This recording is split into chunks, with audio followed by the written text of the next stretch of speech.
Remembering the dead. Palestinians in Gaza mark 2 years since Israel's devastating military offensive.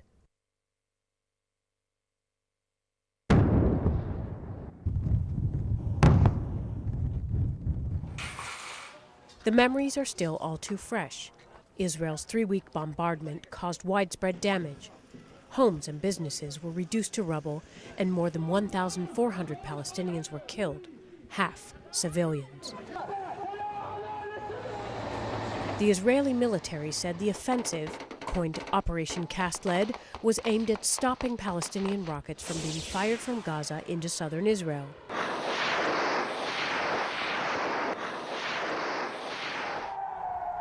The military said as many as 80 rockets a week were landing in towns like Sderot, causing residents to live in fear.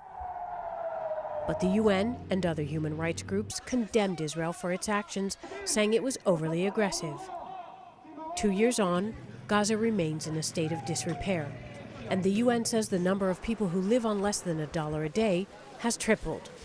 How is that in Israel's security interest? How is it in the interest of anyone who believes in peace to have people 20 times poorer living on the doorstep of Israel, 20 times poorer than most ordinary Israelis? It just doesn't make sense.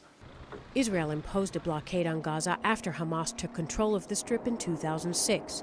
It wanted to prevent Hamas fighters from acquiring weapons. But the blockade also limited food and supplies to Gaza's 1.5 million residents. 80% of them now rely on aid to get by. Meanwhile, Hamas fighters have continued to smuggle weapons into the Strip through a complex network of underground tunnels.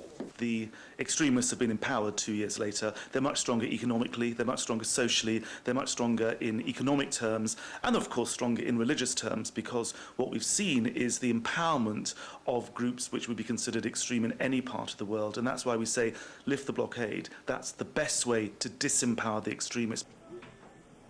The UN says Israel's continued blockade is killing any chance of rebuilding Gaza's export economy, and it appears to be cementing Hamas's hold on territory. On Tuesday, supporters of the group Islamic Jihad marched through the streets of Jabalia in the north of the Strip, vowing not to give up their fight. This Israeli analyst says Israel should directly target extremists, not all Gazans.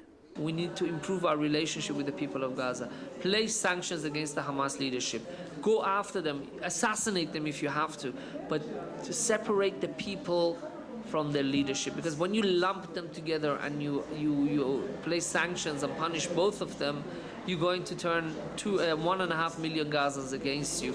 Analysts say that in military terms, it was an operational success, but that in terms of tactical thinking, it was short rather than long-term planning, and that what Israel's leaders need to do now is foster relations with moderate Palestinian leaders in order to disempower Hamas. But as peace talks sputter, Hamas extremists are gaining momentum.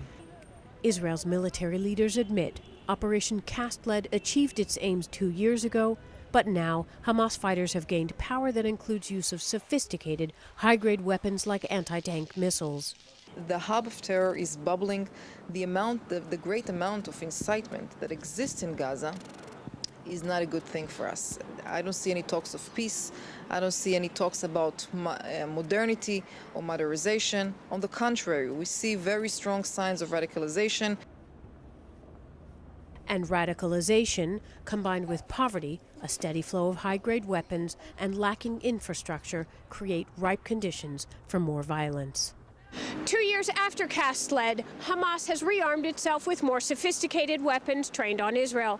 The military is working to counter that, but the UN says lift the blockade and Hamas will lose the popular support among the civilian population it needs to thrive. Analysts echo that sentiment, adding, up diplomatic efforts soon, or we will see another Gaza incursion, possibly more violent, within the coming years.